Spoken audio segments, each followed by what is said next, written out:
I was born in the 1950s. I've been riding motorcycles for over 50 years.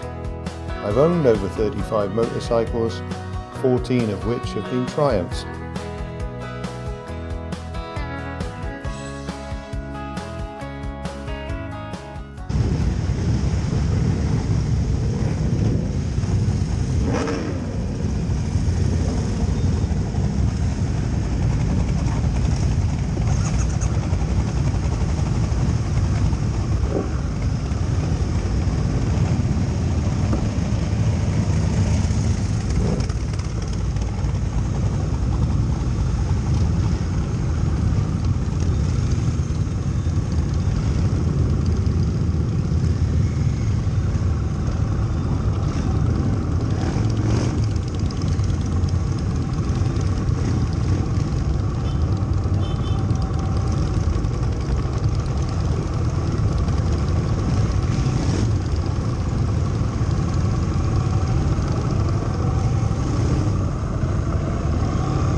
At this year's Distinguished Gentleman's Ride in Llanelli, I bumped into John, an Interceptor owner.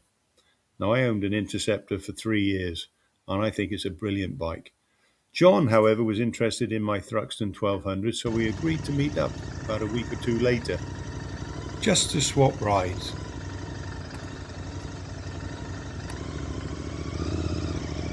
Here we are, back on an Interceptor, after about 12 months, I think, maybe longer. A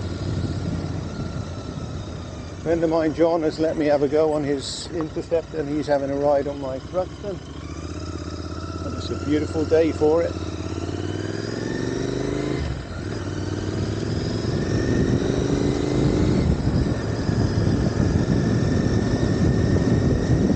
I have to say, the Interceptor is every bit as smooth as I remember.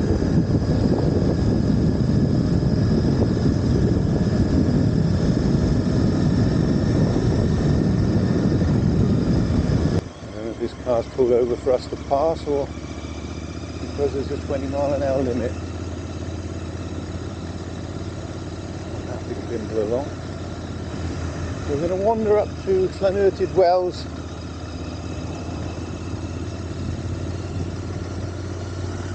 A little cafe up there. So easy to handling on this. It really is. Glorious, lovely and light. Everything about the bike is light and clutch. I do love the Thruxton, but this engine is smoother. It lacks the power of the Thruxton, but it has more than enough power. For the sort of roads that I ride on, 60-70 mile an hour is fast. And this is more than capable of getting up there pretty quickly.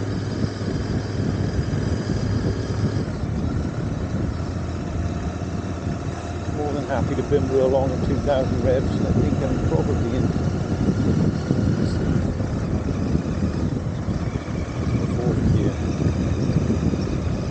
I'm in 5th gear now at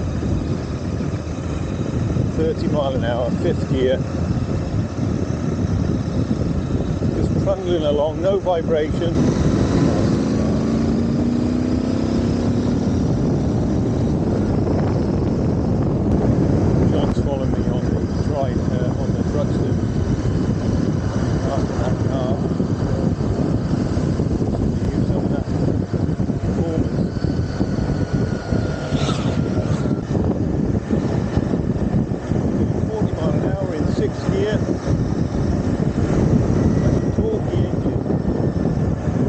Widespread of torque, 47 brake horsepower, just belies how well these bikes go.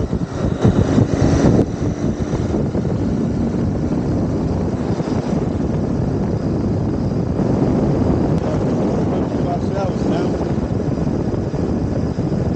I wonder how much wind will be on this microphone.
things that Royal Enfield could have done better on this.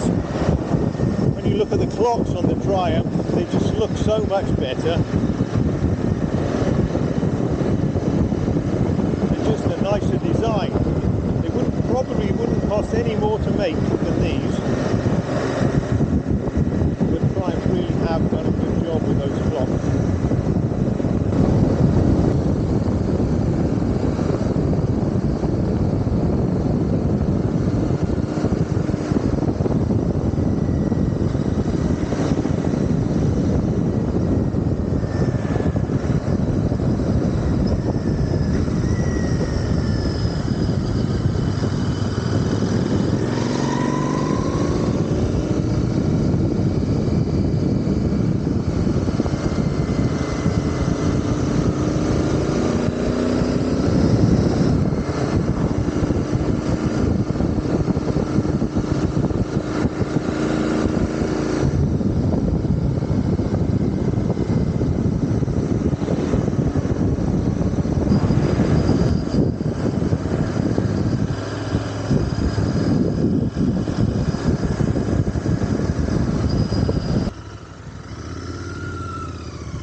Yeah, things like the headlamp mount is probably nicer on the Triumph.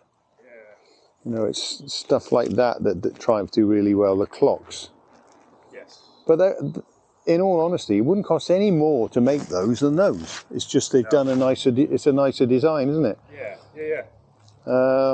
And the pedals. Yeah, you're right. Definitely. The pedals are more premium. Yeah. But I don't know if you've seen the Cowas. Chain guards, metal and plastic on there, that kind of stuff.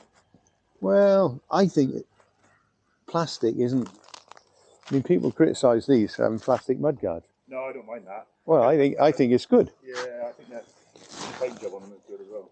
Yeah, plastic doesn't rust, and you're going to get stone chips under your mudguard. So, what else? Like I mentioned, the spokes. These you never see these with rusty spokes. You'll see Triumphs with rusty spokes, but there's very little, really. I mean, the engines on these are lovely and polished. Yeah. I mean, that's a money-saving exercise. That on the Triumph. You know, it's cheaper to brush them than to have them polished. So, what did you think of the Thruxton then, John? You know, it was surprisingly comfortable. I'm just under 6'5", so I think we discussed this before, that what I was concerned with going from an upright position on the Interceptor to that would be quite a shock. I know it wasn't a huge ride, but I was amazed how balanced it felt and how little weight after 30 miles an hour was on my hands, I think. And it just, the power was lovely and linear. It felt, although twice the power, that felt very smooth. It was, that wasn't frightening. Did you not think it was lumpier than the Interceptor? No, I didn't. No, I didn't. I think the Interceptor maybe is it delivers it at a different RPM, but that was surprising. And also, I was gear changing less as well than I would have done on the Interceptor. Yeah, which is nice. But I think and within 2 or 3 corners, I thought, wow. I thought it just felt, the weight felt lower. Yeah. I think we may have discussed earlier. Yeah, it is. And I was amazed how easy that was to ride. Oh, good. Yeah, really amazed how easy, and it actually felt comfortable. Yeah. I think I'd need a longer, elongated ride to think, was that the bike I would go to? Yeah. But as an initial first ride, I mean, I'm literally come off and I thought, I was annoyed how quickly we got here. Well, we can carry on. No, you know what I mean. But it's just that's how I felt with it, and I think I was pleasantly surprised at how the power felt and how the delivery was. It is a lovely engine. I mean, I've ridden the T100, the T120, the Speed Twin. Speed Twin, I believe, would be in the same tune. Okay. But the Speed Twin that I rode, I couldn't get comfortable on. The seat seemed to be pushing towards the tank. But anyway, so I rolled the Speed Twin out. But of all the Triumph Twins I've ridden, that is the sweetest. And it's more than sweet enough. But compared to the Interceptor I found it's much smoother engine. I mean, it's like there's no vibration at all. And I know that Triumph have engineered some of the throb into it for character, for the culture, if you like. But no, I've got to be honest, I thought your Interceptor was wonderful. It's every bit as good as I remembered. Yeah, I think the gear change I may slightly prefer on the Interceptor. Yeah, it's definitely better. But it's definitely smoother and lighter. 100% it is. Yeah, so I think maybe this is why me as a beginner on that bike has found that so easy to ride that Interceptor. I think within a couple of miles of that, I knew that. I think my first ride was actually 80 miles back from the shop. That was my first ride on it, really. So that was a case of that. So, but I didn't get off thinking I made the wrong choice. But interestingly, that was amazing. That was what I would hoped the Thruxton would have felt like, actually. Right. Oh, good. Yeah, so that's interesting because I read loads on it. I read a bit on it yesterday, they were all good, all the reviews, but it was just very. And actually, they said at low speed it's going to be really difficult compared to the Interceptor. And actually, we've only done a bit, but it was fine. Yeah, it was fine. And actually, at low revs, I think that feeling is a bit better in first gear, pulling away. Than the Interceptor? Yeah, I think it can be a little bit.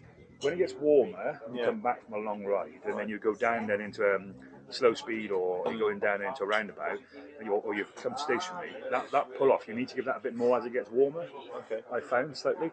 So, but yeah, that was lovely. Yeah, lovely. I know the bike was well warmed up because you'd obviously ridden in on it. But it's like that. Yeah, but it's great. And I really enjoyed that. Yeah, I enjoyed it. Well, we can ride them further if you want. Yeah. Wonder where to go next. Another bacon roll and. It was certainly. I was surprised actually because what I was concerned with is that the pivot on my back would be uncomfortable, literally from within a couple of meters. Thinking, what am I doing? But actually, interestingly, my knees were no more sore than they were on the Interceptor. Yeah, now I have trouble with my knees, and I find most bikes are going to hurt my knees. And I find rear sets for some reason. Yes, please. Yeah, that's interesting. I find that the triangle, the knee triangle is more comfortable than. Yeah. Thanks, Liz. Appreciate it. Thank you. But also, interestingly, it showed up how good the Interceptor is as well. I had nothing really to put it against in like a retro type bike thing. Yeah. Because I've ridden a very modern, more brand new TS. So I realise how good that bike is as well, probably. I feel vindicated in what I say about the Interceptor, because I think, to be honest, the Interceptor suits me better.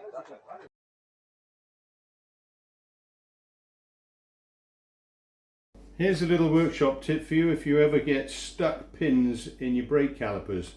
You know the pins that the pads slide on?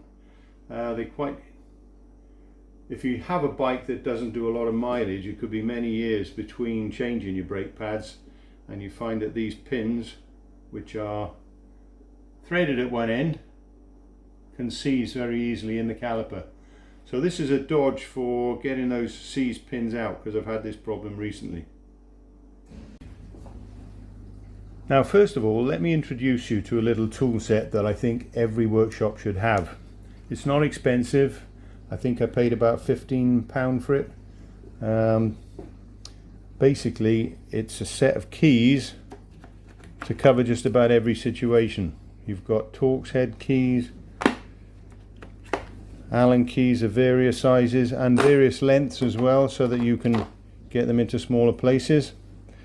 But the part that I'm going to highlight today is these spline keys, and they're very useful for this problem that we have.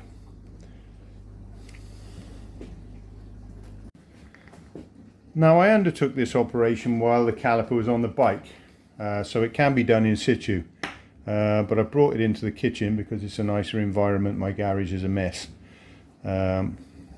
So first thing you need is the correct size Allen's headed bit for the pin that's in the caliper. So we put the pin into its locating, or the key in the locating pin. And then what I would do, this is before you start anything, before you realize you've got a problem, whenever taking these pins out. I would then hit this 50 times quite smartly with a small hammer. And the reason for that is it will break any corrosive link there is between the alloy of the caliper and the steel of the pin. Now that should be enough then to put